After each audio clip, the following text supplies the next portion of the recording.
Boo. Spooky, isn't it? Dark.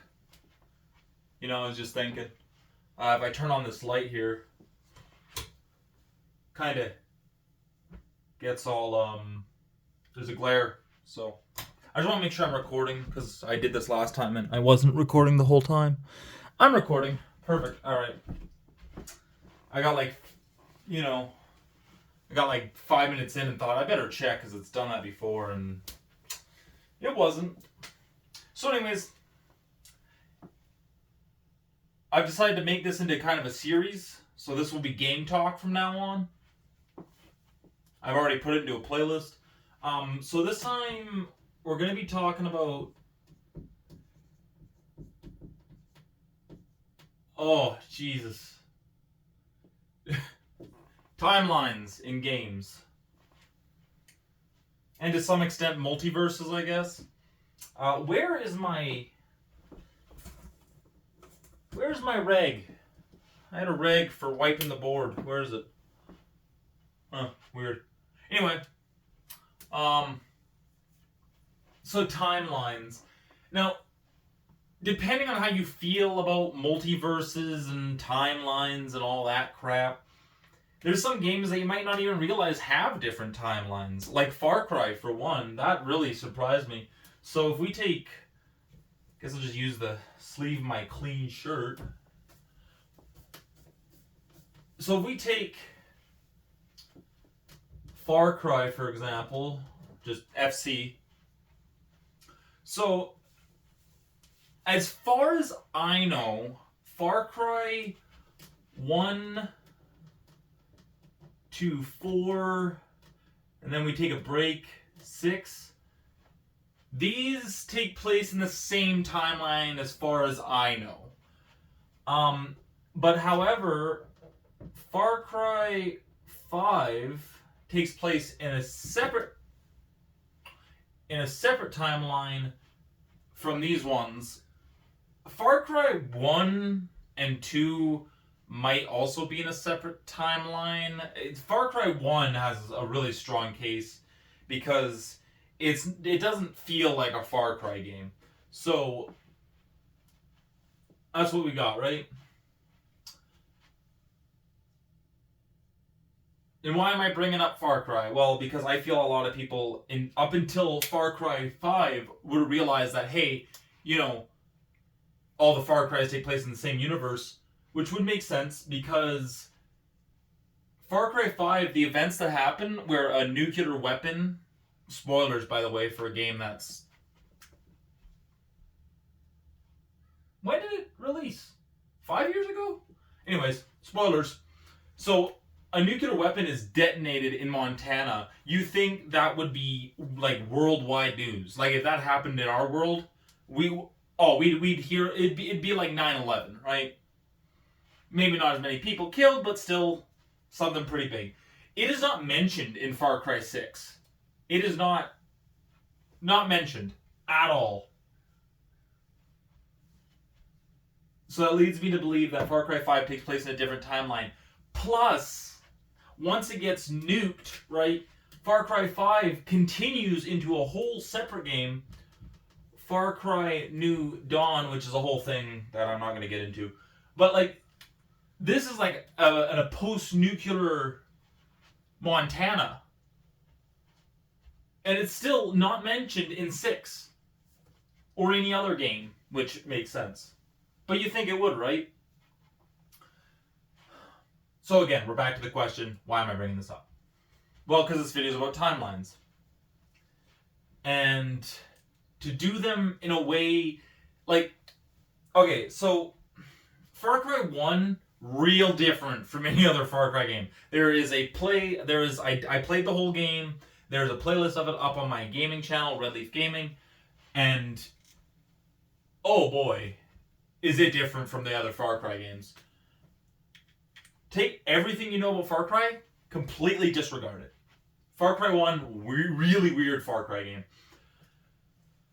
So, when you want to take a timeline and change it in a game that has a pretty chronological order, you might kind of screw it up. Now, I don't know about you, but I didn't really like how Far Cry 5 ended. And then I really didn't like it when Far Cry 6 came out and there was just nothing about it. So, Far Cry doing that, I don't think they'll do that again. I think they're going to continue making games in just a chronological order because that's what works for that series, right? But now, say you want to retcon something. You want to change the story without completely rebooting a series. Mortal Kombat does that. So, Mortal Kombat, I kind of talked about this in another... No, I didn't. There was a video that I didn't release that I talked about it. But, in Mortal Kombat, there are multiple timelines all coexisting with each other. They never touch... Well, they never touch until they do. So, yeah. So in the Mortal Kombat universe, there are infinite timelines with infinite possibilities. It's less of a timeline thing and more of a multiverse thing. They don't say universe dimension, they do say a different timeline, you know, the Sub-Zero from this timeline, the Havoc from this timeline, right? So they have different, which I'm just gonna, for simplicity's sake, I'm just gonna say the multiverse. So the multiverse, do I like it? I'm not 100% on it. When Mortal Kombat 1 came out and they really leaned into it, because they kind of did it in Mortal Kombat 9. So if we're talking about this, right, we got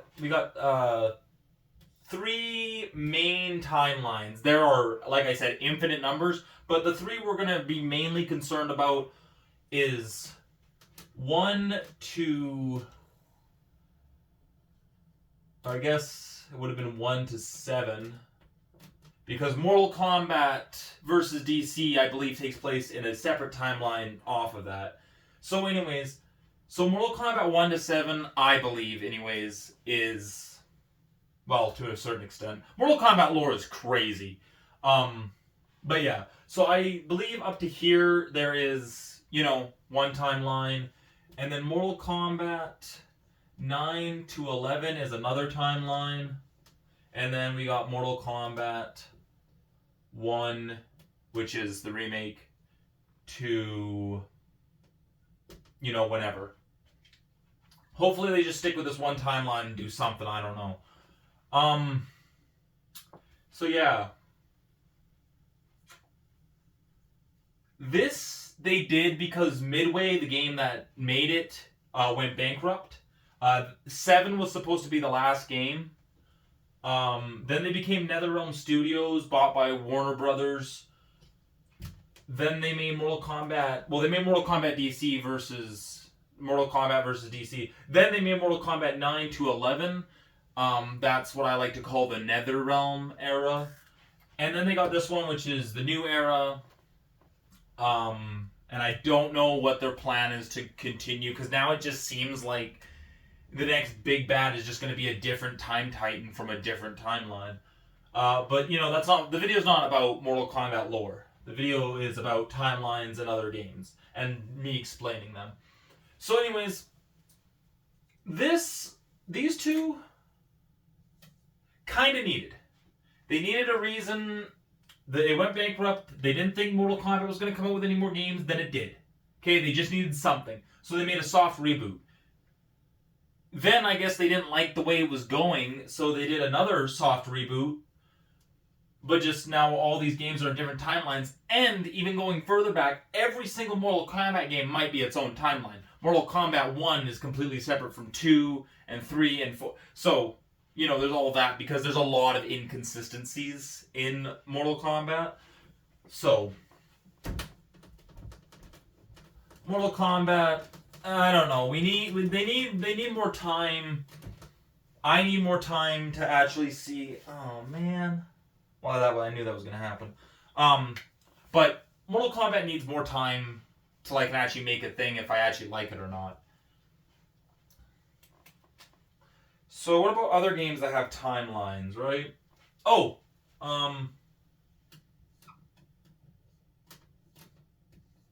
Legend of Zelda, right? Each now I don't know much about.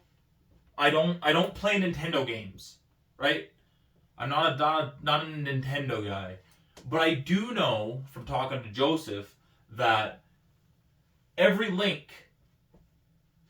like they all take place in the same timeline, but they take place in different time periods, right? But there's always a link for that time period.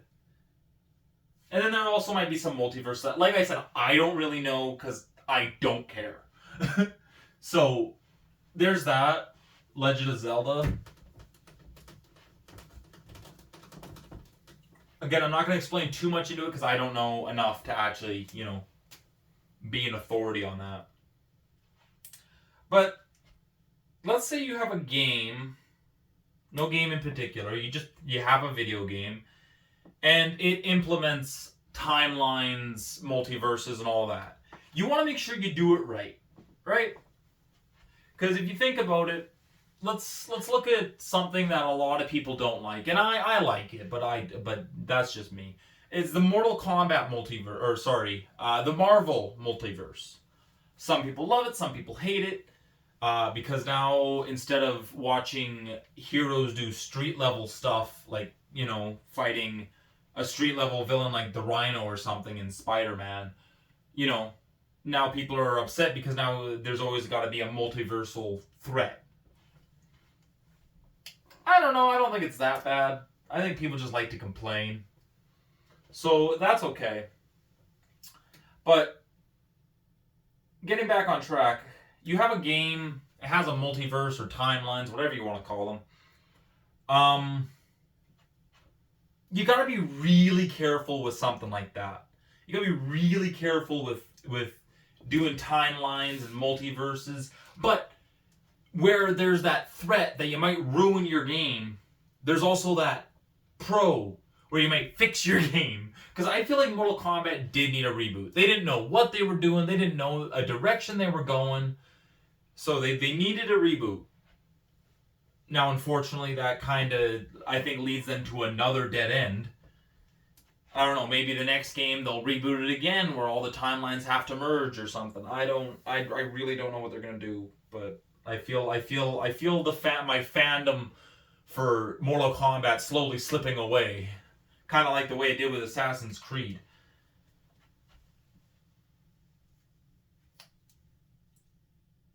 No, Assassin's Creed just takes place over general time. They don't have multiverses. As far as I know. I don't know. I haven't played it since Origins. Anyway. I gotta start getting sidetracked. Here's the thing. Is that if you have a timeline multiverse, you need to figure out what multiverses you are going to explore, how many there are going to be, and if you don't have a number, you just say, there's an infinite number. That's fine too. But make sure that you make it interesting, because if your multiverse feels empty or feels like the same thing, just slight differentiation, that's going to suck, right? But you want to see the difference. And if something happens, like, say you have a main character or something, right? And they've been in the last 3 games and they're really popular, then they die and they killed off, right? Well, now that character can come back from like a different timeline, different dimension, whatever. And despite how you might feel about that, maybe you needed that character. And you're like, damn, I killed him off, but I have this better idea, so what do I do, right? Multiverse is the easiest way. You could do the whole, it was a dream, but I think people are tired of that trope. So there's all that. So I think if we have a timeline, right? And let's say that didn't do anything. Say the first 1 to 3 games take place here, right? And then you release, 4 to 6. And somewhere in 4 to 6, you have a character die, right? He's dead. It's a skull. He's dead. Right? But then you keep going, you make games 7 to 8, and you're like, you know what? For the 9th game, I really need this character. So what do? You go back to this with time travel, or if you just need expedition, you just recap this. And then this breaks off into a separate timeline where now you got to the 9th game, but he never dies. Or his counterpart takes over. Right? So there's that. But some people might be like, well, doesn't that take away from a character's death? Well, see, that's when you gotta think, is my game the right kind of game? So if we take... I have to get a thing. I mean, I've already ruined this shirt, so... Who cares? Who cares? But I want to know what happened to my rag that I had.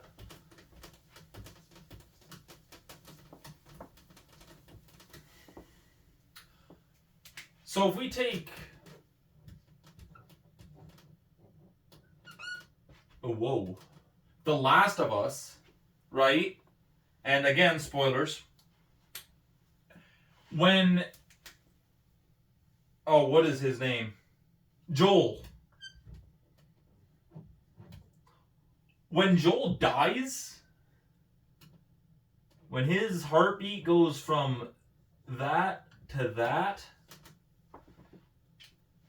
he's dead, right? There is no bringing him back. But now imagine if Naughty Dog was like, what if we did an alternate universe? What if we brought him back from an... Oh, that game would have died immediately. More than it already did when they released the second part. Not that I think the second game was bad. I would really love to play both of them. But, here's the thing. If you do that with a game like The Last of Us, you're going to lose your fan base. And I don't think you'll ever come back from something like that. But what you do with like Mortal Kombat, to some extent Far Cry, it might work. If you do it as like a one-off thing, kind of like Far Cry did, it might work. But I find if you're going to take a game, you're going to do a multiverse, you're going to do timelines, you're going to do characters being dead, brought back, like, it works. It works for Mortal Kombat because in Mortal Kombat, they're fighters. You don't want to lose a fighter in the next game because he died, especially if it's like a really popular character like Scorpion. Like, Scorpion dies in Mortal Kombat X. Nope. In Mortal Kombat 11. He dies in Mortal Kombat 11, but he doesn't really die. He's not taken out of the roster because the Scorpion from the last timeline shows up and replaces him. And then they replace him again because reasons. So, that's where it can work. And then if you do, like I said, with The Last of Us, and you completely break your game, there's no coming back from that, right? So, what's the takeaway?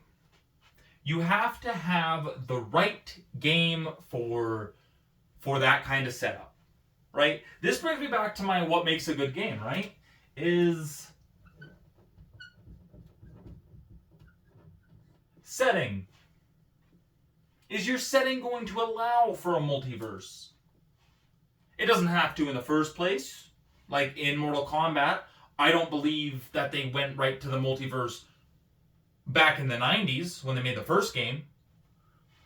But, it can be changed, but your setting really, really affects if you can do that, right? Because you have a setting like The Last of Us, and you have a setting like Mortal Kombat, right? And these games are so different from each other, right? This one's very story driven, very, very defined by the characters. This one, not so much. It's a fighting game. We don't care who the characters are as long as they're in the next game, right? So that's the takeaway. Your setting dictates if you can either just do one timeline or have multiple branching timelines, to your heart's content. That is the takeaway. The setting is really going to affect if you can do this or not. Same goes for movies. Like when a character dies in a superhero movie, the comic rule, they're not really dead. They can come back easily. You just you just kidnap them from their timeline and bring them into your timeline because your timeline needs them. That is effectually the plot of Deadpool and Wolverine. Deadpool's timeline is getting all timey-limey, and he needs an anchor being, which is something we just learned about, which is Wolverine. So he just straight up jacks Wolverine from this timeline and moves him into his. It doesn't work. Well, it kind of does, but anyways, that's, again, getting off track. So anyways, your setting really affects if you can do this.